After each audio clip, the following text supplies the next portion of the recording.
രോഗിയുമായി പോയ ആംബുലൻസിന് കുറുകെ കാർ നിർത്തി യുവാക്കളുടെ വെല്ലുവിളി. പ്രതികൾ ഡ്രൈവറെ കയ്യേറ്റം ചെയ്യാനും ശ്രമിച്ചു.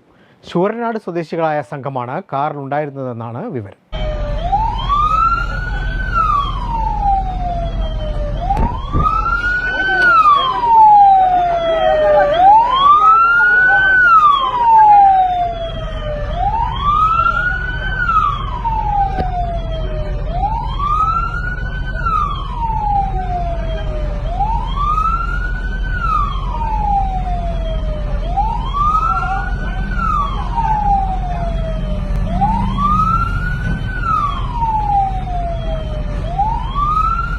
ആലപ്പുഴ ജില്ലയിലെ താമരക്കുളം വയ്യാങ്കരയിലാണ് സംഭവം. പക്ഷാഘാതം വന്ന രോഗിയുമായി വ്യാഴാഴ്ച ഉച്ചയോടെ ആനയടിയിൽ നിന്ന് ആലപ്പുഴ വണ്ടാനം മെഡിക്കൽ കോളേജിലേക്ക് പോവുകയായിരുന്നു ആംബുലൻസ്. ഈ ആംബുലൻസാണ് യുവാക്കൾ തടഞ്ഞിട്ടത്.